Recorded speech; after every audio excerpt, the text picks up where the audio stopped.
Alors je quitte Saint-Privat d'Allier et pourquoi je monte ce snack bar, c'est ici que j'avais dormi il y a 11 ans, parce que c'est pas la première fois que je fais ce chemin. Il y a 11 ans, j'avais dormi dans ce gîte, parce qu'il y a 11 ans, c'est tout ce qu'il y avait d'ouvert à l'époque. Doutez bien qu'aujourd'hui, 11 ans plus tard, la popularité du chemin a fait que là, il y a à peu près une dizaine de gîtes. Alors, un gîte, ça a augmenté. Hein? J'arrive à ma première étape. Et cette première étape, c'est Rochegude.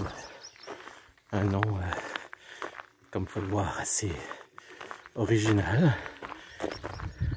Rochegude. Rochegude est un château du XIIe siècle avec une chapelle du XIe siècle. Et je vais aller en haut. Il paraît qu'on a une super vue de la région.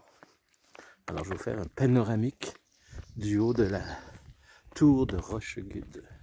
Alors vous avez la tour qui est ici et une vue incroyable de la région avec le haut de la chapelle qui est juste, évidemment, vous le voyez très bien ici. Voici le prochain village, Monistrol d'Allier, avec une curiosité que je vous garde en surprise. Alors, voici la curiosité que je vous parlais, c'est le pont de Gustave Eiffel. Alors, à Monistrol de l'Allier, Gustave Eiffel a construit un pont au début du siècle dernier. J'ai pas la date exacte, mais c'est pas grave. Dans le temps de la Tour Eiffel. Donc il y a un petit peu de Tour Eiffel ici. Vous voyez, je suis même pas à Paris, puis c'est comme si un peu j'y étais par l'esprit de Gustave. Et là, je m'en vais dans la montagne. Alors, on descend à Monistrol de l'Allier et on va remonter, une sacrée montée, jusqu'au plateau de la Marguerite, quelque chose du genre là. C'est un plateau. Et rendu au plateau, en remontant dans la montagne, tout de suite après le village, ça va être quelques kilomètres. C'est fini. Et paraît-il, je l'ai déjà fait ce chemin-là, ça fait longtemps, ça fait 11 ans. Paraît-il que je me souviens pas de tout, là. C'est les deux étapes les plus difficiles, c'est celle que j'ai fait hier et celle que je vais faire aujourd'hui. Donc après, si vous voulez faire le chemin du Puy, ça vous dit, ça commence en Lyon. Puis après, c'est relax.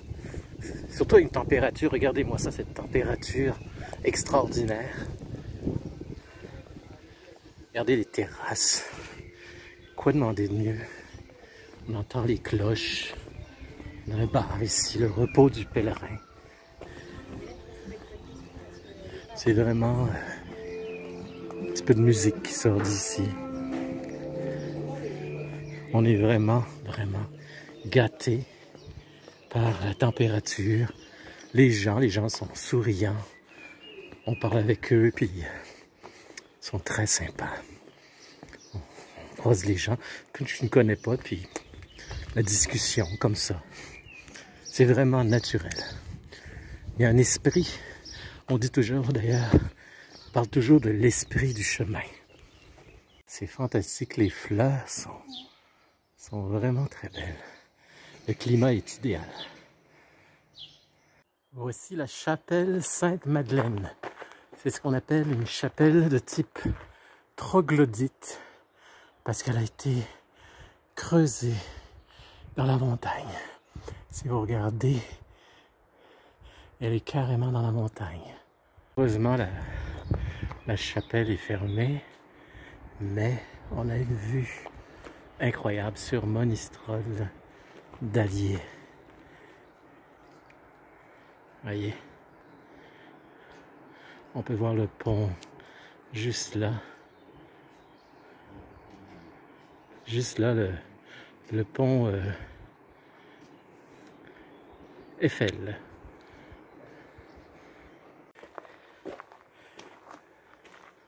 Malheureusement, la montée n'est pas terminée. Et je vais arriver à ce fameux plateau. Et le pire est fait.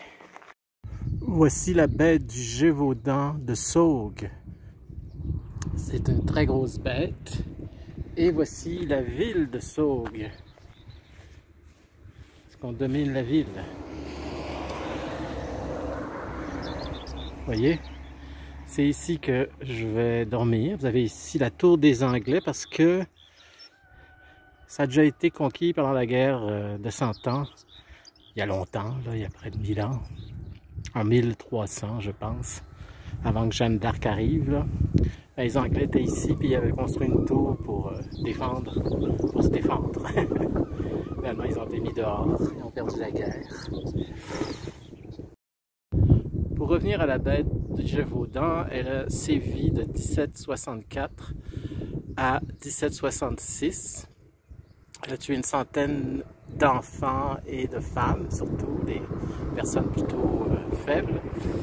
Et elle a été tuée finalement en 1766 par Jean Chastel, qui l'a croisée dans la forêt et a fini par la tuer, une balle dans la tête. Alors ici, vous êtes vraiment au cœur de la bête du Gévaudan qui sévit donc dans ces années-là. Pour en revenir à la tour des Anglais, qui est juste là, ben, c'est du 13e siècle. Alors comme je disais, c'est pendant la guerre de 100 ans. C'était des mercenaires anglais qui l'avaient construite pour se protéger des Français, pour garder le territoire. Alors à Saugues, c'est ici que je vais dormir, la Margeride. Et c'est un centre, comme vous voyez, d'hébergement et d'activité. C'est un centre de toutes sortes de choses. C'est pas tout à fait un gîte comme j'ai l'habitude d'avoir. C'est vraiment un gros centre d'activité pour les jeunes. Et pourquoi pas? Je choisis ça pour faire différent. Alors cette bête dessinée termine mon chapitre sur le chemin vers Saugues. Je suis donc à Saugues pour terminer. Et je vous souhaite à la prochaine.